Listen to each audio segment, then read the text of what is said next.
भरतपुर जिले के पूर्व राज परिवार को आखिरकार 35 साल बाद अदालत से इंसाफ मिल ही गया। 21 फरवरी 1985 को भरतपुर राजघराने के राजा मानसिंह की गोली मारकर हत्या कर दी गई थी। ये मामला यूपी के मथुरा जिले में सीबीआई कोर्ट में चल रहा था। 35 साल पुराने इस मामले में मंगलवार को जज साधना रानी ने एक ऐतिहासिक फैसला सुनाते हुए 11 पुलिसकर्मियों को दोषी माना, जिनकी सजा पर अब सुनवाई होगी।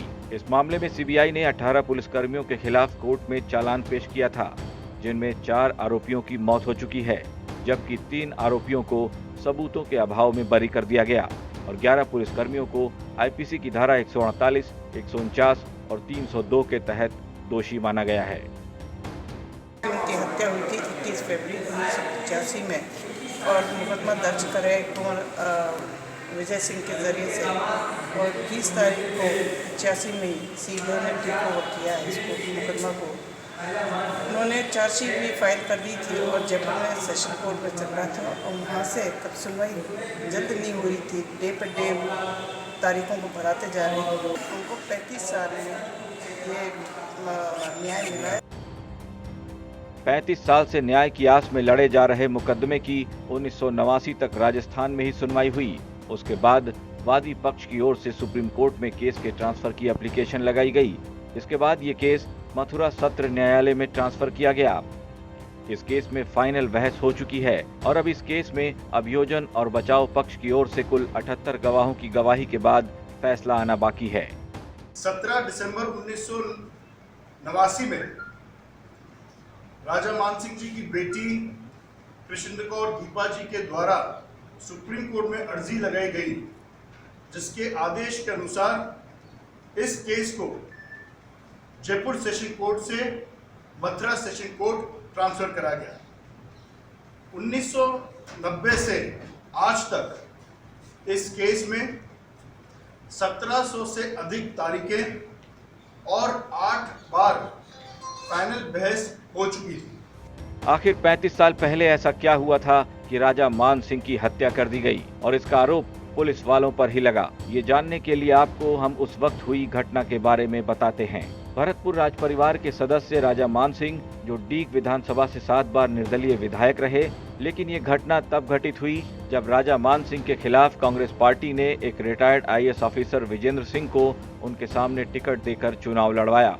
बताया जाता है कि 20 फरवरी 1985 को कांग्रेस कार्यकर्ताओं ने राजा मान सिंह के पोस्टर, झंडे और बैनर फाड़ दिए, जिससे राजा मान सिंह काफी नाराज हुए। इसी बीच कांग्रेस सरकार के तत्कालीन सीएम शिवचरण माथुर अपने हेलीकॉप्टर से डीग के दौरे पर आए और कांग्रेस के उम्मीदवार के समर्थन में एक सभा को संबोधित करने लगे। ठीक उसी वक्त गुस्से से भरे हुए राजा मान सिंह भी अपनी जीप लेकर वहां पहुंच गए और सीएम के मंच को तोड़ डाला। इसके बाद अपनी जीप से ही राजा मान सिंह ने मुख्यमंत्री शिवचरण माथुर के हेलीकॉप्टर को भी तोड़ दिया। इस घटना के बाद कांग्रेस सरकार की काफी किरकिरी हुई, यहाँ तक कि कांग्रेस आला कमान ने तत्कालीन सीएम शिवचरण माथुर का इस्तीफा तक ले लिया। सरकार गिरने के बाद जब राजा मान सिंह 21 फरवरी 1985 को अपनी जीप में सवार होकर पुलिस के पास आत्मसमर्पण के लिए जा रहे थे, तभी रास्ते में डीग कस्बे की अनाज मंडी में तैनात पुलिस वालों ने उन्हें रोक लिया। पुलिस ने राजा मान सिंह और उनके समर्थकों पर फायरिंग शुरू कर दी, जिसमें राजा मान सिंह के साथ ठाकुर सुमेर सिंह, ठाकुर हरि सिंह भी मारे गए। जाट समुदाय से आने वाले राजा मान सिंह की हत्या की खबर के बाद राजस्थान, हरियाणा और यूपी में जाटों ने हिंसक प्रदर्शन शुरू कर दिए। तब हालात काबू में करने के लिए केंद्र सरकार को पैरामिलिट्री फोर्स तक लगानी पड़ गई। आज का दिन राजा मानसिंह जी के परिवार के लिए बहुत ही महत्वपूर्ण दिन है और उससे भी ज्यादा भरतपुर के क्षेत्र और राजस्थान, हरियाणा और यूपी के अलग अलग क्षेत्र के लोगों के लिए, जिनका लगाव, जिनका विश्वास, जिनकी सहानुभूति राजा मानसिंह जी के प्रति थी, उनके लिए आज का दिन भावनात्मक पूर्ण है। न्यायपालिका के आने वाले फैसले पर हमें संपूर्ण भरोसा था कि देरी से ही सही, लेकिन एक दिन राजा मानसिंह जी को न्याय जरूर मिलेगा। इस हत्याकांड के बाद राजा मान सिंह की बेटी कृष्णेंद्र कौर दीपा, जो कि कई बार विधायक और सांसद भी रही हैं, उन्होंने तत्कालीन डीएसपी कांत सिंह भाटी समेत तमाम पुलिसकर्मियों के खिलाफ हत्या का मामला दर्ज करवाया। और इस मामले की सीबीआई ने जांच तो शुरू कर दी, लेकिन राज परिवार को इंसाफ मिलने में पूरे 35 साल का वक्त लग गया।